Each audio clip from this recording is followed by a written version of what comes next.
The Sun Belt owns college football in week 2. Wow. And Notre Dame shows how risky it is for NBC to truly give them $60 million a year. Unbelievable week 2 results. All of this on episode 41 of College Football Speak Around the Corner with your host, Greg Pflugar. We're going to get right into the results, right into my picks against the spread, and we're going to talk about the risky play that Notre Dame might be taking, the risky play that NBC might be taking with Notre Dame, and the risky play that Notre Dame is making staying independent in football. This is our new chalkboard here, Peek Around the Corner chalkboard. I don't have a name for it yet, or you're going to be seeing this on some episodes as we go through the results and some predictions. If you have a name for it, please put in the comment section below the video. And again, I read all the comments. I need a name for this chalkboard. I also need you to hit the like button and subscribe to this channel and share the video. Please, it helps us with the algorithms with YouTube. Appreciate it so much. Now let's get through these games real quick. Then we're going to discuss how I did on my predictions, and then we're going to talk about this Notre Dame NBC situation. Okay, as you can see in my chalkboard here, Texas A&M lost, Notre Dame lost, Baylor lost, Florida lost, and the Big Ten West was shredded. Wisconsin lost to Washington State. Iowa lost to their rivals, Iowa State. Nebraska loses to Georgia Southern. Scott Frost goes 16-31. He plays Oklahoma. Scott Frost won't be the head coach of Lincoln, Nebraska anymore after October 1st.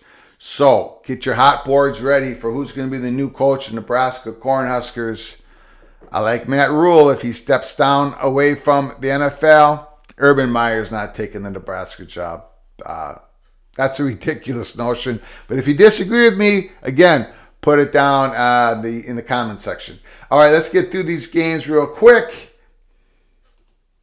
Alabama survived 2019. I did a rapid reaction video yesterday. So I won't discuss that game now. If you want to go back to episode 40, you go ahead and watch that video.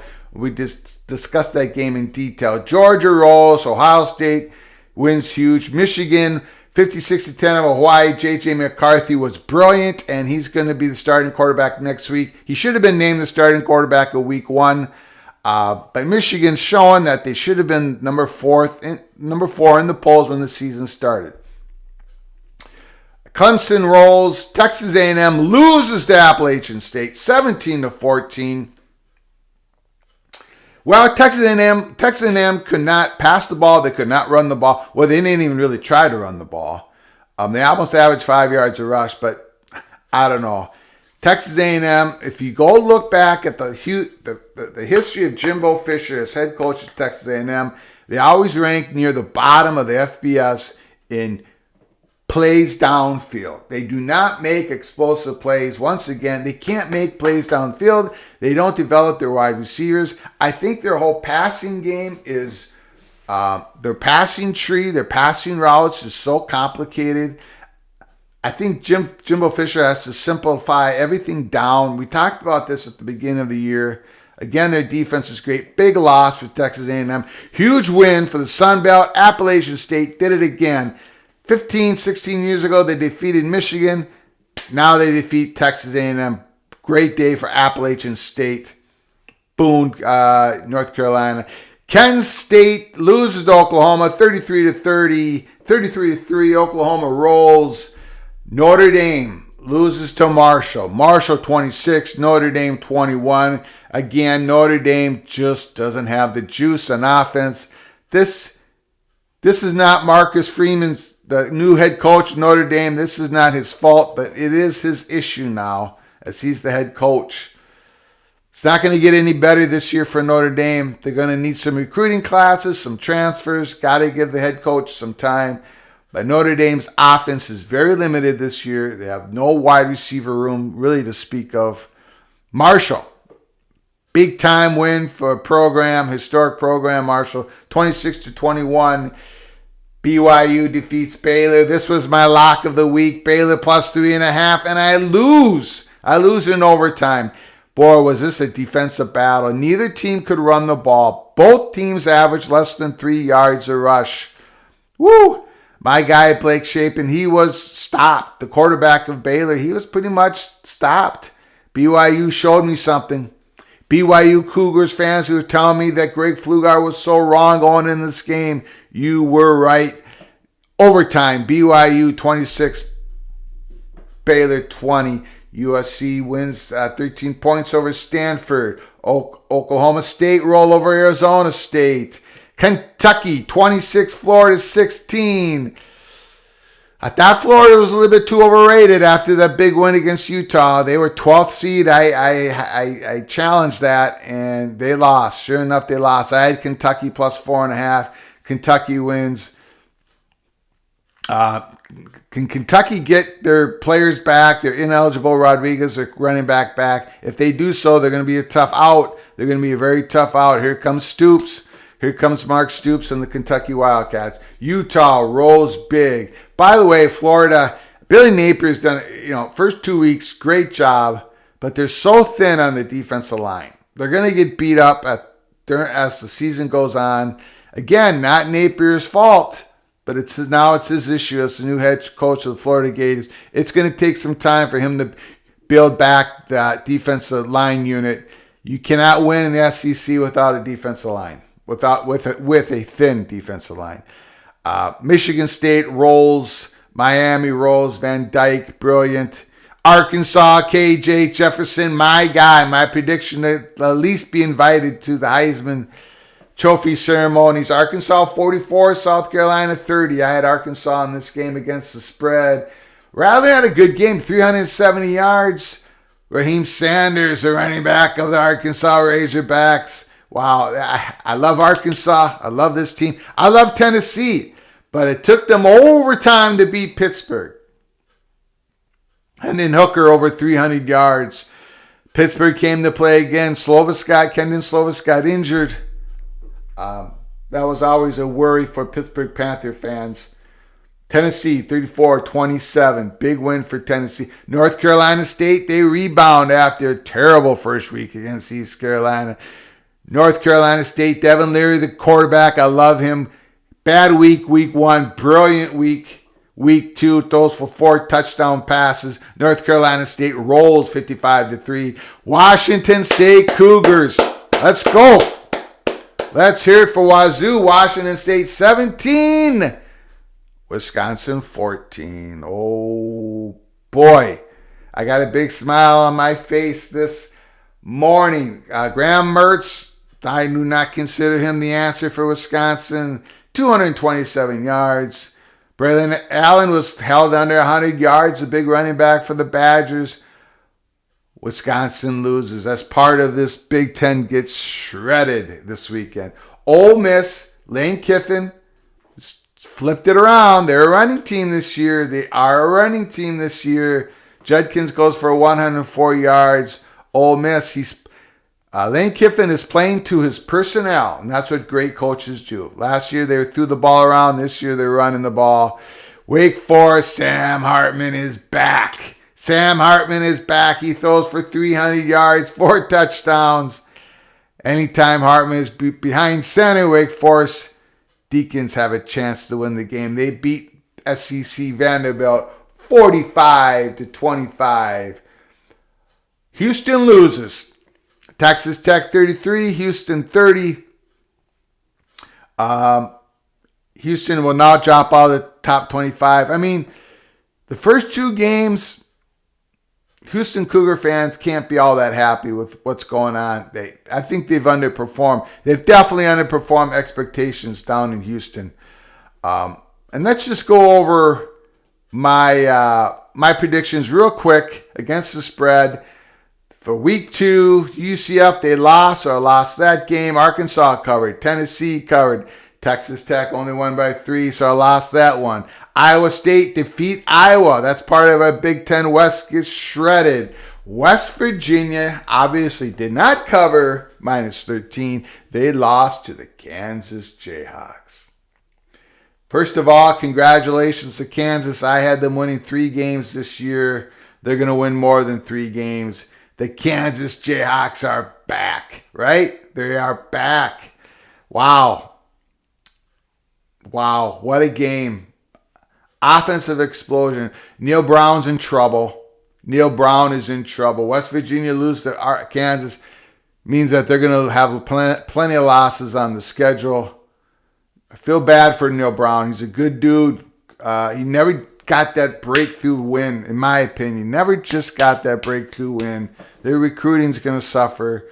As we get a hot board ready for Scott Frost, who's ever going to replace Scott Frost in Nebraska, we all need to do the same. Put a hot board up for replacement of Neil Brown. Again, put in the comment section below the video. Who should be the new head coach of West Virginia 2023? Who should be the head coach for Nebraska in 2023? Because changes are coming. Kentucky, they win. And Baylor, Kentucky wins and cover the spread. Baylor loses. That was my lock of the week. So I go 4-4. I'm 12-6-1 for the season. That's still very good. That's 66%. Anything above 60% and higher is excellent against the spread. So we're doing okay. We haven't collapsed yet. This Tuesday, 2 days from now, we're going to be, that's when I do my predictions. So against the spread. So watch for that for the Tuesday episode. So incredible week 2 games. Epic performances from the Sun Belt. As you see in my chalkboard, Texas A&M lost, right? Notre Dame lost. Baylor lost. 3 teams in the top 10 lost. Florida lost. We also have Pittsburgh lost, who was the 17th ranked. Wisconsin lost 19th. A lot of changes coming up in this top 25 that's coming out soon here in a few hours. Whew.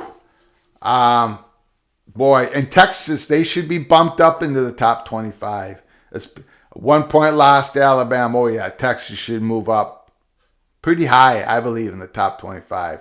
I'm not saying Texas is back. Like I said in yesterday's episode, they're not quite back. They do have some injury problems at the quarterback position. Quinn Ewers is injured. And I think Card, the backup quarterback, I think he's got an injury. I don't think he was just hurt. I think he has an injury. So we'll see what happens there. But let's get to Notre Dame, NBC, and that whole situation. Yes, Notre Dame lost. They lost to Marshall. This can happen in any big brand school. We see it happen. Texas A&M lost to Appalachian. But here's the point. We talked about this in previous episodes, why it's such a risky play for NBC to give Notre Dame or any standalone product a deal of like $60 million a year. When it was reported, now this still hasn't happened yet officially, but it's been reported the NBC is willing to give Notre Dame $60 million a year for the 7 home games on NBC. And everyone said this was a great deal for NBC. I don't know. When you're a standalone product like that, it's a huge risk. For the lifetime of the next Notre Dame contract, media contract with NBC, let's say it goes from 2025 to 2031. Some of those seasons, Notre Dame's going to have clunkers. They're not going to have very good seasons. Notre Dame's a great football program. Great tradition. Incredibly valuable. One of the top 3 or 4 or 5 valuable schools, football programs in the country. We're not debating that at all. What we are saying is it's still a risky play to put out so much money for a standalone product. Let's just take, it's not quite apples to apples, okay? Apples to oranges. Let's just take what happened to Texas Longhorns when ESPN Disney created the Longhorn Network for Texas to put their 3rd-tier product on that network. It didn't work very well. Yeah, Texas got a lot of money, but they lost in the exposure race to SEC Network and the Big Ten Network. Nobody outside of Texas really watched the Longhorn Network. Texas Longhorns couldn't create enough content for the Longhorn Network. Basically, most of the shows were classics from years past, coaches shows, reruns, analyst shows, because there's just not enough product content of live sports that the Texas Longhorns could produce. Remember, live sports content is king for the advertisers. Advertisers want live sports because this is a product that cannot be DVR'd, or people, the consumers, do not want to DVR the product. They want to see it in real time, which makes the advertising incredibly valuable for the people who are paying for the advertising to be on the TV. So bundling content is the right way to go. When all these Big Ten schools, when all these SEC schools, and then the ACC schools, when they bundled their third-tier content and made a network, it squeezes out the most valuable you can out of that particular content. The same thing is with Tier 1 and Tier 2, to bundle it together. So it gives the media companies incredible security. You have all these plethora of games for ESPN to pick through the SEC slates week in, week out during the whole season to say, these are our top games for week 5, 6, 7, 8. You see how this season plays out. And the ESPN can get the most value out of the SEC because they have all these games to choose from. Same with the Big Ten. And to a lesser extent, same with the Big 12, same with the ACC, and even to a lesser extent, the Pac-12. When you're a standalone product, like Notre Dame, you have a few, this season's probably not going to be particularly good. Notre Dame just lost to Marshall, and now what? Now the NBC's not going to be extract that value from Notre Dame for this season. Now, this season, there isn't that $60 million deal, but I'm just saying, going forward, through the lifetime of Notre Dame's new media contract, Notre Dame's going to have a few clunkers, and there's no backup content for NBC to go to. It's just Notre Dame. I hope I've explained this well enough. But not bundling Tier 1 and 2 tier content is most value for the schools and for the media company, just like it is when you bundle the tier 3 content. Think of it that way. So, again, I'm pretty much out on an island here, but it's a risky play for NBC for $60 million a year.